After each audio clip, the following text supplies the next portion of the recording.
নমস্কার, আমি সঙ্গমিত্রা। আমার এই সহজ রান্না চ্যানেলে আপনাদের সবাইকে স্বাগত। আজ আমি বানাচ্ছি পাট পাতার বড়া।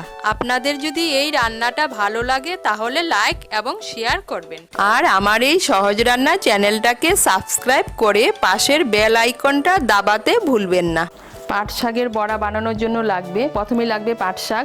আমি পাট শাকের আগার অংশগুলো এইভাবে ছিঁড়ে নিয়েছি, নিয়ে ভালো করে ধুয়ে জলটাকে ঝরিয়ে নিয়েছি। আর লাগবে হলুদ গুঁড়ো, নুন আর চাল বাটা। এখানে আমি আতপ চালের বাটা নিয়েছি, আতপ চালের সঙ্গে দুটো কাঁচা লঙ্কা দিয়ে বেটে নিয়েছি। চাল বাটাটা এমনভাবে বাটতে হবে খুব যেন মিহি না হয়, অল্প যেন দানা দানা থাকে, এই যে এরকম।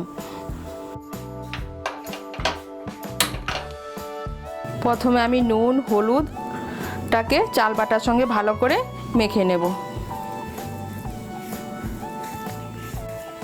এখন এর মধ্যে পাট পাতা ডোগাগুলো হালকা করে আমি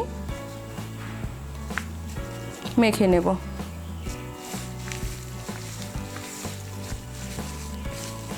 হালকা হাতে চাল বাটার সঙ্গে পাট শাকের যে আগাগুলো আছে হালকা করে মেখে নিতে হবে। আমি পাট শাকের আগা দিয়ে করছি, আপনারা পাতাগুলো দিয়েও করতে পারেন এই বড়াটা। এই দেখুন, আমি হালকা হাতে পাট শাকটাকে চাল বাটার সঙ্গে মেখে নিয়েছি। এখন আপনারা যেরকম সাইজের আপনারা বড়া পছন্দ করেন সেই সাইজের বড়াগুলো বানিয়ে নেবেন। এইভাবে এক একটা করে পাট পাতার আগার অংশ নিয়ে এভাবে সাজিয়ে নিয়ে এভাবে তেলে ভেজে নিতে হবে। আমি বড়াগুলো এখন ভেজে নেব।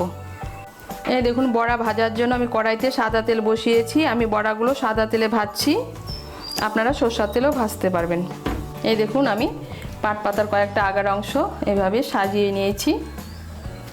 নিয়ে জমাট বেঁধে কিন্তু দেওয়া যাবে না, হাতে সাহায্যে এভাবে নিতে হবে। নিয়ে তেলের মধ্যে দিয়ে দিতে হবে।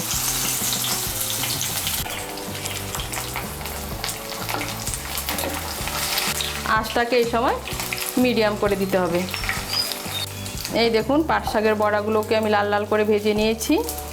এখানে আমি আরেকটা কথা বলে রাখি, এই পাট শাকের বড়াগুলো বানানোর জন্য পাট শাকটাকে কিন্তু আগের থেকে ভালো করে ধুয়ে জলটাকে ঝরিয়ে রাখতে হবে। সঙ্গে সঙ্গে পাট শাকগুলো ধুয়ে এই বড়াগুলো বানানো যাবে না। এই দেখুন, আমি বড়াগুলো ভেজে নিয়েছি আর আমার তৈরি হয়ে গেল পাট শাকের বড়া।